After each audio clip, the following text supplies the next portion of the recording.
Jeritan hati Juwanto, honorer di Oku yang lulus P3K namun dibatalkan, pengabdian puluhan tahun sia-sia. Di usia 51 tahun, Juwanto hanya memiliki satu harapan, diangkat sebagai pegawai pemerintah dengan perjanjian kerja. Setelah puluhan tahun mengabdi sebagai honorer di Kabupaten Ogan Komering Ulu, ia akhirnya dinyatakan lulus seleksi P3K tahun 2024. Namun harapan itu seketika hancur saat mendengar kabar kelulusannya dibatalkan secara sepihak. Saya sangat syok waktu dapat kabar pembatalan, karena setahu saya kami sudah lulus. Tiba-tiba tanpa ada pemberitahuan sama sekali, ada berita yang menyatakan kelulusan kami dibatalkan, ujar Juwanto saat ditemui di kediamannya. Baginya, ini bukan pertama kali merasakan kekecewaan serupa. Sejak tahun 2007, ia telah beberapa kali mengikuti seleksi, dinyatakan lolos, namun akhirnya digugurkan tanpa alasan yang jelas. Pada tahun 2013 dan kini di 2024, kejadian serupa terulang kembali.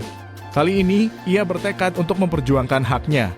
Juwanto memulai perjalanan sebagai honorer sejak tahun 2004 di Unit Pelaksana Teknis Daerah Dinas Pendidikan.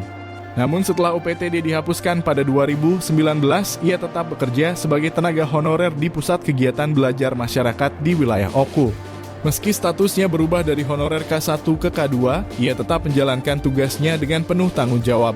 Namun alasan yang selalu digunakan untuk menggugurkan kelulusannya adalah klaim bahwa ia tidak aktif berdasarkan absensi.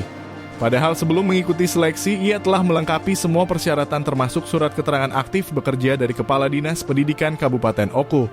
Namun usai dinyatakan lolos seleksi, Juwanto dipanggil oleh inspektorat dan dipaksa menandatangani pernyataan bahwa dirinya tidak aktif bekerja selama 4 tahun.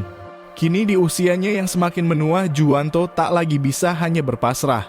Dengan sisa waktu sebelum masa pensiun ASN di usia 58 tahun, ia ingin memperjuangkan haknya. Usia saya sudah 51 tahun, kalau ASN pensiun usia 58 tahun. Artinya tinggal 7 tahun lagi saya bisa mengabdi. Jadi saya sangat berharap bisa dilantik sebagai P3K kali ini, pungkasnya.